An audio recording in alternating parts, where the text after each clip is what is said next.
और मैम एक हत्या हुई थी डॉक्टर की, उसमें आरोपी को सभी गिरफ्तार हो गए हैं, कहाँ से किया है मुख्य आरोपी को और क्या पूरा घटनाक्रम बताया इसने? 27 तारीख की, जैसा कि आपको विदित है कि रात को करीब 11 बजे डॉक्टर सुनील साहू की गोली मारकर हत्या कर दी गई थी, जिसको लेकर वरिष्ठ अधिकारियों के द्वारा विभिन्न टीमें इसके लिए बनाई गई थी। विभिन्न टीमों ने तत्परता से काम करते हुए इसमें, चूँकि एकदम से ये ब्लाइंड मर्डर था कि एकदम से कोई दो व्यक्ति आकर और पता भी नहीं चल पा रहा था कि कैसे उसकी किस कारण से उसको गोली मारी गई है। बाद इसके विभिन्न जो टीमें हैं इनको अलग अलग टास्क दिया गया था, वो अपनी अपनी फील्ड में उस पर काम कर रही थी। वहीं एक फुटेज, जो कुछ टीमें हमारी फुटेज पे काम कर रही थी, कुछ सूचना संकलन के लिए काम कर रही थी और कुछ बैकग्राउंड जानने के लिए फैमिली बैकग्राउंड्स को पर काम कर रही थी। सब विभिन्न टीमों के कामों को जब एक साथ जोड़ के देखा गया तो हमारे पास कुछ फुटेज वहाँ से भागते हुए दिखाई दिए थे कि जहाँ 3 व्यक्ति आए थे और 3 व्यक्तियों द्वारा एक गाड़ी में बैठकर भागते हुए एक्सयूवी उसमें हमने वाइट कलर की आइडेंटिफाई की थी, जिसमें बैठकर भागे गए हैं।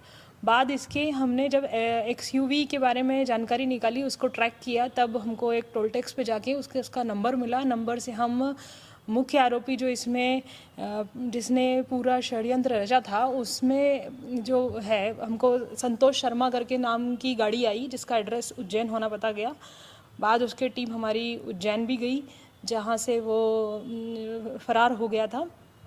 उसके बाद फिर और उसकी टेक्निकल एनालिसिस करते हुए, चूँकि हमें एक आरोपी को उसमें आइडेंटिफाई कर पाए थे, फिर उसको हमने आरोपी मृतक से जोड़कर देखा। बाद उसके कुछ हमारे पास टेक्निकल एविडेंसेस उसमें आए थे। एविडेंसेस के आधार पर हम ये इस निष्कर्ष पे पहुंच रहे थे कि कहीं ना कहीं ये प्रेम प्रसंग वाली कोई घटना के कारण हो रहा है। बाद इसके एक और परिवार के व्यक्ति इसमें उपस्थित होकर बताते हैं कि सुनील साहू के द्वारा उसको बताया गया था कि कहीं ना कहीं लड़की जो है वो किसी व्यक्ति से बातचीत करती थी और ये बात सुनील साहू को पता चल गई थी, सुनील साहू को पता चल गई थी कि ये संतोष शर्मा से बातचीत करती है। इसी को लेकर दोनों में विवाद होते रहते थे, जिसको भी हमें घर परिवारजनों के द्वारा बताया गया है बाद में। और इस पर महिला और संतोष शर्मा ने मिलकर प्लानिंग की कि कैसे हमको इसको रास्ते से हटाना है। और इसके लिए उन्होंने संतोष शर्मा को जो है अपने कुछ मित्रों का साथ लेते हैं, उनके साथ पिछले 3-4 महीनों से इस चीज़ की प्लानिंग कर रहे थे कि मुझे इसको रास्ते से हटाना है, इसने मुझे बहुत परेशान कर रखा है। इस तरह के शब्दों का उपयोग वो अपने दोस्तों से करा करते थे। और इस पूरी घटना में हमने कुल 6 आरोपी पाए हैं।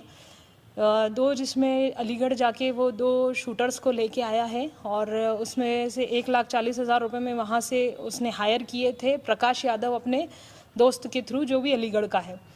बाद इसमें हमने पता किया तो पूरी प्लानिंग में उसका ही एक दोस्त मनोज सुमन, जिसको वो फ़ोन वहाँ पर उज्जैन में देकर आता है और कहीं ना कहीं ये प्रूव करने की कोशिश कर रहा होता है कि वो उज्जैन में है।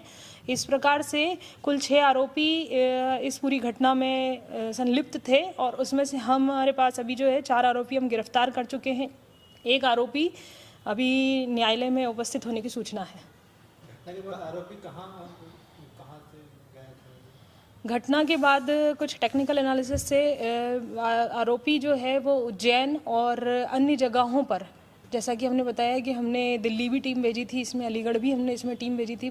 हमारी टीम लगातार उज्जैन में भी काम कर रही थी और अन्य जिन जो ठिकाने हमको कहीं ना कहीं पता चल रहे थे, उन सभी पे हम काम कर रहे थे और अलग अलग जगहों से हमने सभी को किया है। मैम ये पूरा षड्यंत्र इसी की पत्नी ने रचा था कुल मिलाकर? षड्यंत्र पूरा संतोष शर्मा का था, लेकिन पत्नी भी इसमें शामिल रही है। आरोपी को कहाँ से गिरफ्तार किया? किस आरोपी को? मुख्य आरोपी की अभी थाने न्यायालय में पहुंचने की सूचना प्राप्त हुई है। मतलब कितने की सुपारी दी होगी? 1,40,000 बताया। मुख्य आरोपी जो है संतोष शर्मा, इसका पेशा क्या बताया जा रहा है? ये वकालत करता है साथ में? जी, इसके परिवारजन ये बता रहे हैं कि ये वकालत में रहा है और कहीं इंसॉल्वेंस प्रोफेशंस में अपना काम करता था, प्रैक्टिस करता था। पहले भी मैडम इसके ऊपर हमला हुआ था कुछ बताया? हाँ, परिजनों के द्वारा ये बताया गया है कि पहले भी इस पे हमला हुआ है और अभी जो हमने कुछ लोगों को पकड़ा है, हमारे पास जो 4 आरोपी अभी हैं, गिरफ्तार हैं, उन लोगों के द्वारा बताया गया है कि पहले भी हुल्ला करके एक व्यक्ति है, इसमें आया था 2 महीने पहले और उसने ऐसी ही घटना को अंजाम देने आया था, पर चूंकि वो उस समय उनका बन नहीं पाया, वहाँ क्लिनिक पर बहुत सारे लोग बैठे थे तो वो घटना कर नहीं पाया था। मैम ये जो डॉक्टर है, इसका खुलासा हुआ था। डॉक्टर ने ये बताया था कि उसका जो अटेंडर है उसने उसको पहचान लिया था संतोष शर्मा को। तो क्या संतोष शर्मा मर्डर के वक्त वहाँ पर मौजूद था? जी, संतोष शर्मा मर्डर के वक्त मौजूद था और जो पहचान लिया था वो हुल्ला की बात है कि पूर्व में भी जो 2 महीने पहले वो डॉक्टर को दिखाने आया था वो यही था।